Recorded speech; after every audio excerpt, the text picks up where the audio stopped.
Ալեքսանյանը մի վարքյան ուշացավ եւ չհասցրեց գրանցվի։ Արդեն 5 տարվա ընթացքում այդ ուշացումները քրոնիկական են, պարոն Ալեքսանյան։ Ձեր ֆրակցիայով փոխհավաքվեք, նա ջամացույց արեք մարդուն։ Ձեզ ո՞նց կլինի։ Ձեր ժամանակը գնում է։ Ոչինչ, իմ ժամանակն է, ոնց կուզեմ նենց է կտնօրինեմ։ Կա մի հատ եզրույթ, որը կոչվում է ռացիոնալիզացիա։ Դա այն չի, որ ձախականջը աջ ոտով քոյելու փոխարեն կարելի է աչականջը աջ ձեռքով քորել։ Դա ցանկացած անտրամաբանական պնդում, պարոն Քոչարյան, ներողություն եմ խնդրում, բայց պարոն Քոչարյան, ես դիմում եմ տիկնոջը, խնդրում եմ մի զբաղացրեք իրան։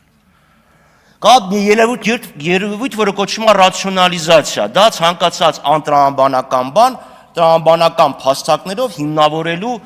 տենդենսն է։ Օրինակ խոսքը ասում են աշխարհի բոլոր դժբախտությունների հեղինակը կանայք են, որովհետև կանայք են տխմարների ծննդաբերել։ Հիմա պատասխանը մոտարապես է տրամաբանության մեջ է։ Չէ, կանայք են ծննդաբերել, ուրեմն կանայք են մեղավոր։ Ասում է Նիկոլ Փաշինյանը տրամաբանական եզրակացության է եկել։ Չէ, Տիկին Գյուրեղյանի հարցը շատ ավելի պարզ էր, ասում էր դուք այդ տվյալները ունեք թե չէ, որովհետև տվյալների հիման վրա դնսենք տրամաբանություն քննարկենք ստեղ իրար հետ։